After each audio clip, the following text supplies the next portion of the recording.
Et je vais vous parler de 3 choses qui sont clés. Je pense que c'est les 3 paramètres qu'il faut avoir en tête quand on veut un peu comprendre ce qu'est l'intelligence artificielle.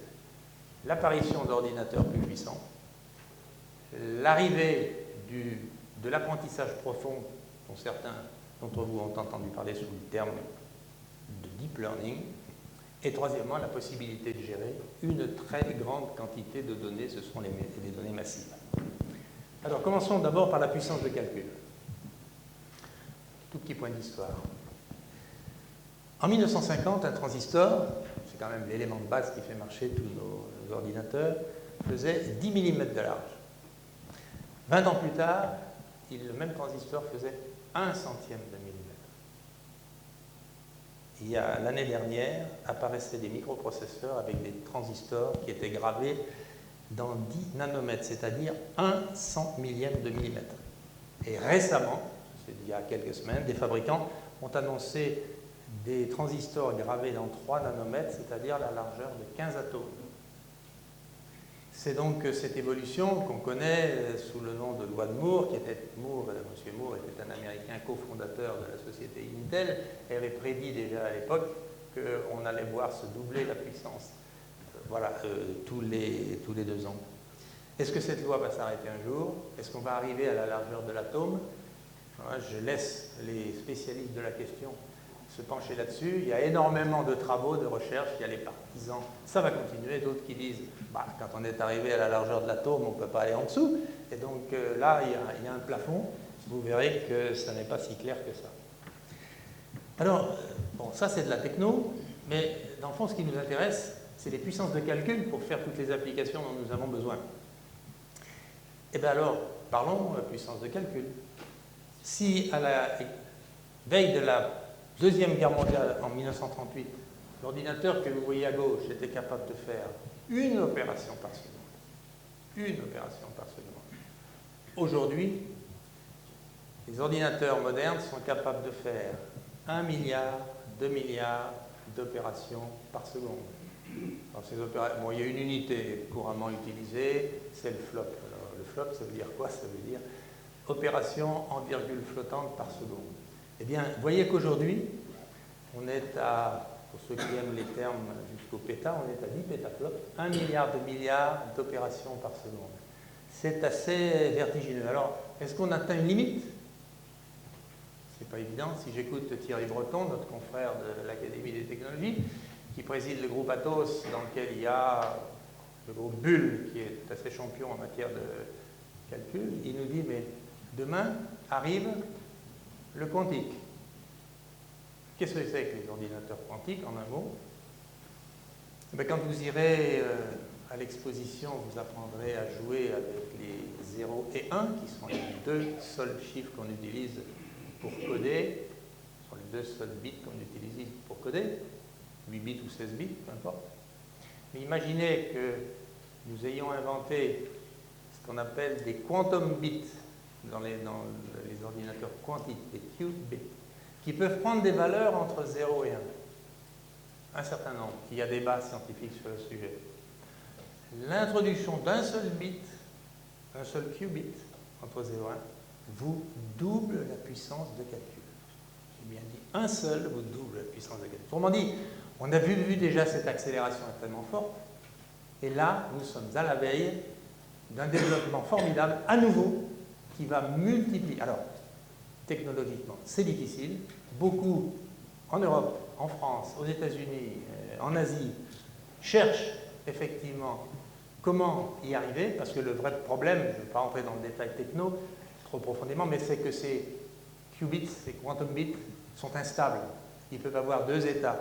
Donc il faut les laisser arriver à ce qu'ils soient stables le temps du calcul. Il y a beaucoup de techno et il y a beaucoup de recherches sur le sujet. L'année dernière, j'étais au centre de recherche d'IBM à Zurich, en Suisse, et il travaille, on dit travailler sur un ordinateur quantique. Évidemment, ils n'ont pas raconté les détails, mais ils m'ont dit la chose suivante. Nous sommes en discussion avec les Chinois, la mairie de Pékin. La mairie de Pékin veut arriver à gérer la totalité des voitures de l'agglomération de Pékin Sud. 1000. Aujourd'hui, ils y arrivent, mais il leur faut entre 45 minutes et 1 heure pour Donc, ce n'est pas du temps réel, donc on ne peut pas vraiment réagir. Avec les ordinateurs quantiques, 2 minutes pour gérer la totalité du trafic de données. Voilà ce qui attend. Voilà pourquoi le quantique est en train de devenir une nouvelle génération et que beaucoup de sociétés dans le monde se bagarrent pour être les premiers pour mettre sur le marché des ordinateurs de cette puissance. Alors, on verra un petit peu plus loin les capacités qu'offrent ces progrès technologiques, et puis aussi, quelque part, il y a bien sûr, comme souvent, des limites. Alors, le troisième volet de cette approche, pardon, le deuxième volet de cette approche, c'est le deep learning, ou apprentissage profond. Alors là, de quoi s'agit-il? Sans rentrer dans des détails trop complexes, je vous dirais simplement qu'il s'agit là d'une méthode de classification, de reconnaissance. De quoi? Je vais appeler ça un motif. Motif, ça peut être quoi? Ça peut être un chiffre. Ça peut être une image, ça peut être une situation financière, ça peut être une partie de jeu de Go, etc. Eh bien, cette méthode de classification va s'appuyer sur des utilisations d'algorithmes. Alors, algorithme, on en parle beaucoup. Qu'est-ce que c'est qu'un algorithme, pour faire simple?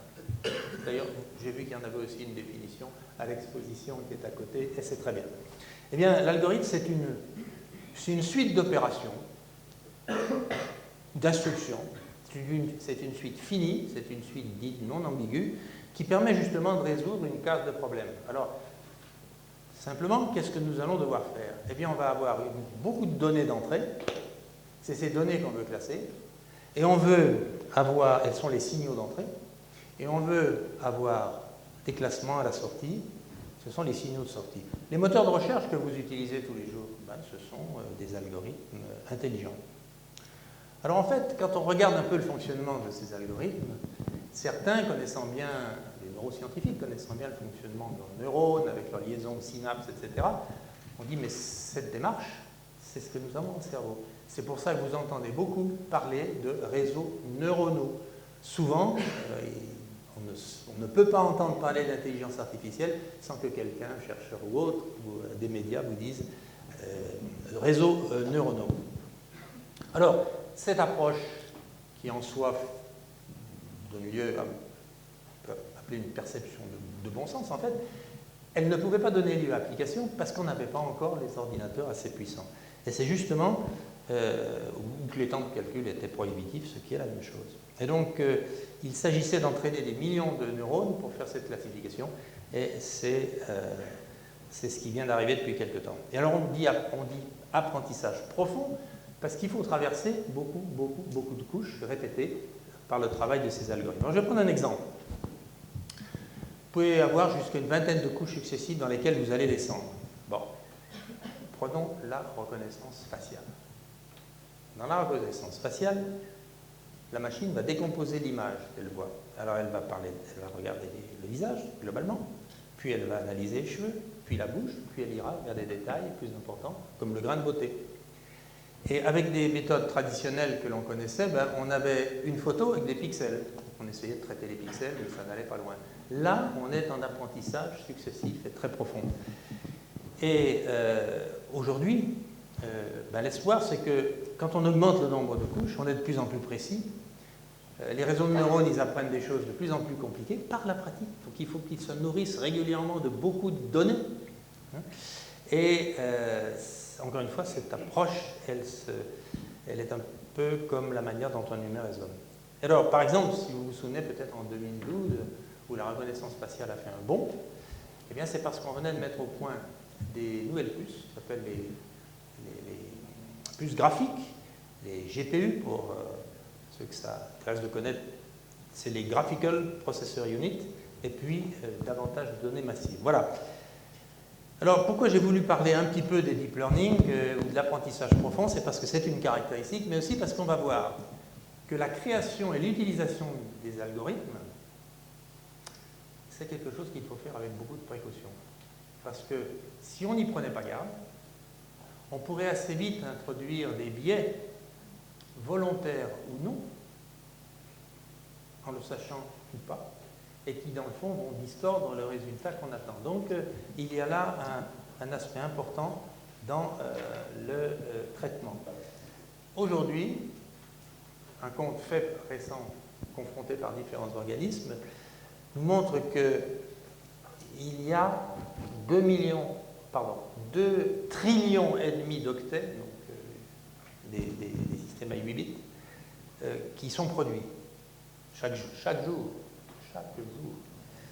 Alors, j'ai déjà parlé de l'accélération. Et en fait, d'où viennent-elles toutes ces données? Mais nous les touchons, nous les produisons tous les jours. Ils viennent des informations météo, des informations climatiques, des messages qu'il y a sur les médias sociaux.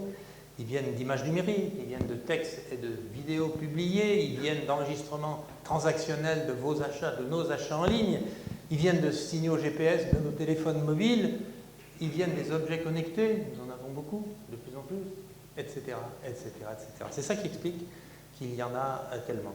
Alors, il s'agit de quoi? Il s'agit de stocker en machine, de retrouver, d'analyser ces données. Et on va trouver que cette approche, elle est caractérisée par ce qu'on appelle traditionnellement la règle des 3 V. Alors V pour un volume important à traiter, vous l'avez compris. V pour une grande variété d'informations. Ces informations, j'avais dit, elles sont sous des formes diverses. Il y a des informations qui sont dites structurées, un chiffre, un nombre, et des informations non structurées, je sais qu'il y en a beaucoup, c'est une image, une vidéo, etc. Et puis, également, une V comme vélocité dans la création, parce que tout ça va à une allure que vous commencez à avoir mesurée.